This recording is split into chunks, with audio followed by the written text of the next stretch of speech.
Barakatah Yahweh, Barakatah Yahushai, Kohaloyim Yahweh, Ba'ashem Yahushai, Ba'ashem Dash. Double honors to our apostles and elders of Great Millstone. Peace and blessings to the elect.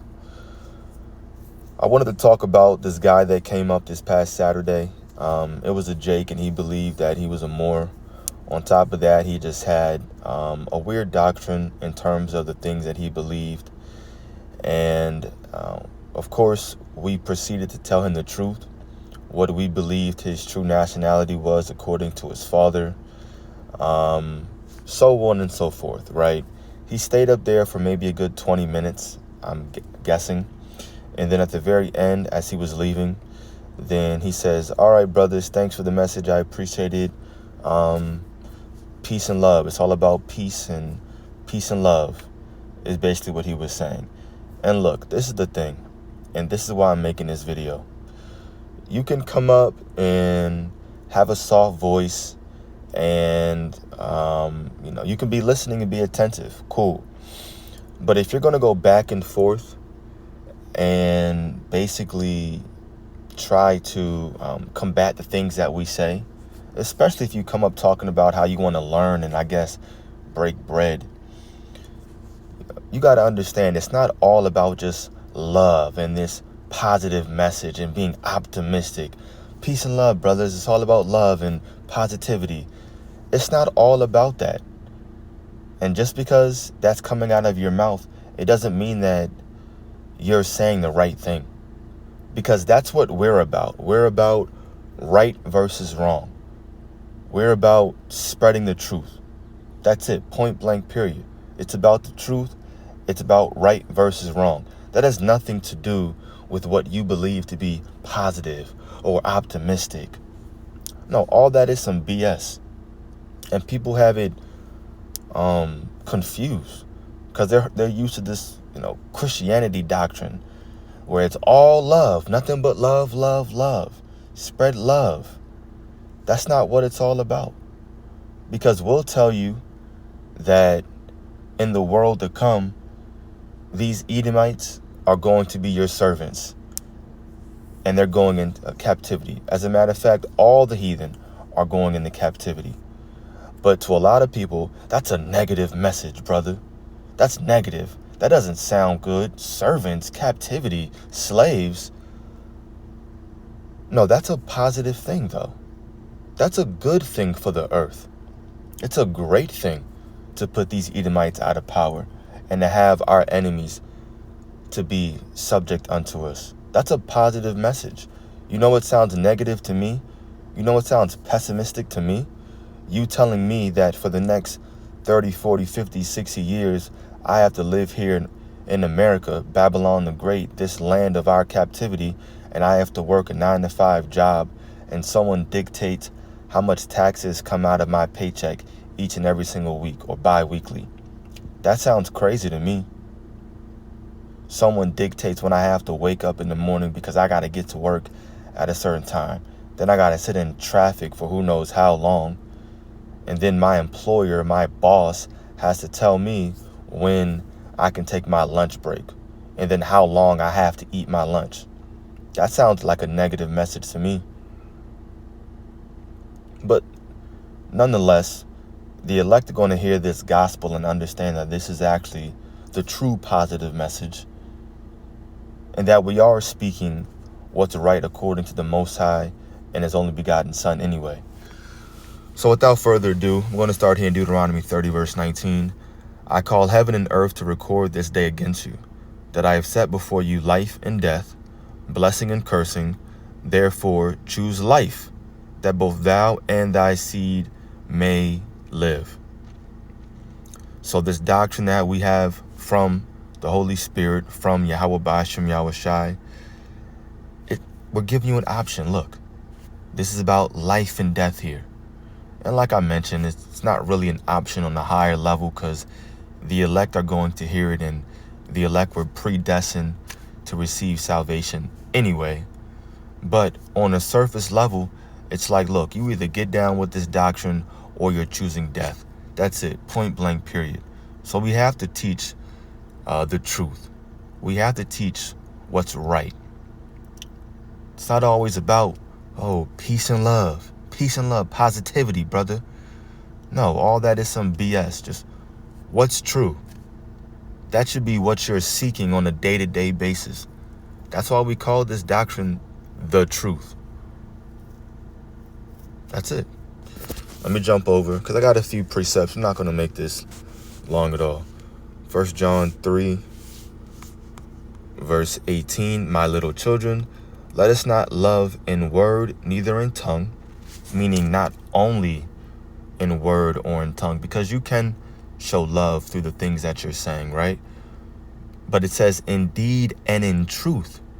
So it's not just about what's coming out of your mouth, but if you believe in something, like the scriptures say, we believe, therefore we have spoken, right? Because from that perspective, you speaking also is an action. But right here, you have to love not just in word or in tongue, but in deed and in truth. So you have to show your love by your action. And that's what we're doing.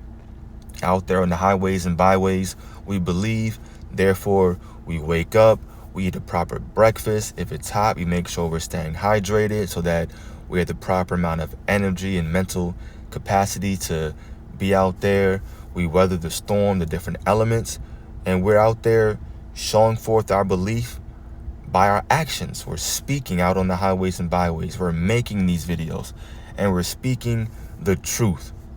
That in general is us showing love to our people right there. And then, of course, people want to call us bums and what are you guys doing for the people? You're not doing nothing. We're doing the most valuable thing that our people could ever get a hold of, which is having knowledge from the heavens. We're literally just transferring to you guys knowledge that's been given to us from a different realm, from the Most High and His only begotten Son. It's the best thing that you can ever get. It's the greatest treasure on earth. Let me, what else do I have? I got some notes here. 2 Timothy 2 and 15. Sometimes you got to do that. Just write things down.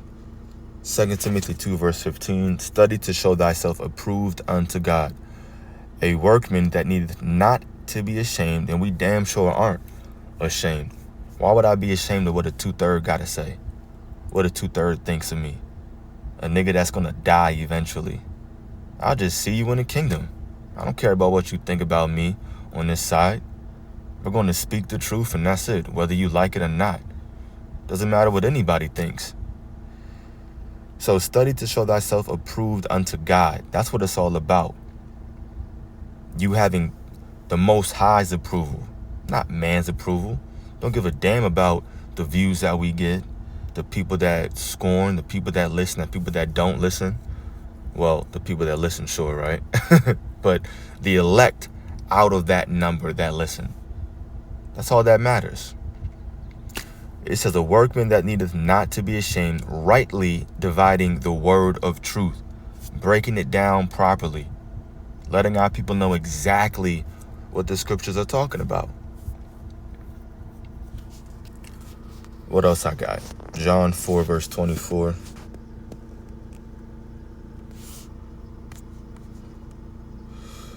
Yeah, let me highlight this. John 4 verse 24. Oldie but goodie. The Most High is a spirit, and they that worship Him must worship Him in spirit and in truth. Once again, it's about the truth. It's about right versus wrong. Cool, you can say, yeah, peace and love and positivity. Nothing is wrong with that. Great. I'm actually all about that. But you got to understand the message that's being given. It has to be in truth. And the message that we have from the Most High is a positive message for our people. You are no longer going to be suffering. No longer are going to be crying. No longer going to be worried about someone stealing your child. You're not going to be worried about your child going to school and being, what's the proper word, indoctrinated with, I would just say, a doctrine of the devil. because our children are being taught nothing but lies here in this school system. They're not being taught the truth, who they are, what they should be eating, basically how to please the Most High. That's what we should be learning, how to keep his laws, statutes, and commandments. That ain't being taught. That ain't being taught in the school district. So yeah, you don't have to worry about none of these things. No more diseases, sicknesses, none of this crap, not even getting old. You're just going to be able to just live and prosper and just exist, be at peace in the kingdom of heaven. All thanks to Yahweh Shai's sacrifice. All thanks to the Most High giving us his only begotten Son. That's the truth. And that's a positive message. Last one. Matthew 12, verse 36. Yeah, I wanted to end it off with this one. Matthew 12. Kind of cold in here. Matthew 12, verse 36. But I say unto you that every idle word that men shall speak, they shall give account thereof in the day of judgment. For by thy words thou shalt be justified, and by thy words thou shalt be condemned. It's going to be a lot of people. And I'm getting this because this message is not only for, it's not even for them. This message is only for the elect, right? So I may be talking about this guy and using him as an example for this video topic, but really this message is for the elect, those that are going to hear it and say, hey, you know what? How does this message relate to me? Well, we have to understand that even our words, every idle word that we're speaking, we're going to have to give account thereof in the day of judgment. Now, how are you going to be judged now? The righteous are going to receive a righteous reward, and the wicked are going to be condemned. They're going to be destroyed, right? And like it says in verse 37, the righteous are going to be justified. For by thy words thou shalt be justified, and by thy words thou shalt be condemned. Even the things that we're saying. So it's very, very important to be sincere and to be pushing this doctrine in truth. Remember, we read rightly dividing the word of truth, asking the Lord to give you the true understanding so that you're able to speak these words confidently on a week-to-week basis so that you can live your life as holy as possible. All right, we're not going to get things perfect, but we will be perfect in faith and in doctrine. Those are the two things that make us perfect. Our faith and the things that are coming out of our mouth, right, according to preaching the gospel. Very, very important. Right, everything is being recorded in the heavens. The angels, they see everything, and they're reporting things back to the Most High. They hear everything, reporting these things back to Yahweh Ba'ashem Yahweh Shai. So I wanted to end off with that note, because like I mentioned, this video, I may be using this guy from Saturday as a subject, but you know, this and all of our videos is for the elect. So Lord's will, it was edifying to the elect. I want to give all glory, praise, and honor to Yahweh Ba'ashem Yahweh Shai, Ba'ashem Rakakudash. Double honors to our apostles and the elders of Great Millstone. Peace and blessing to the elect. Shalom.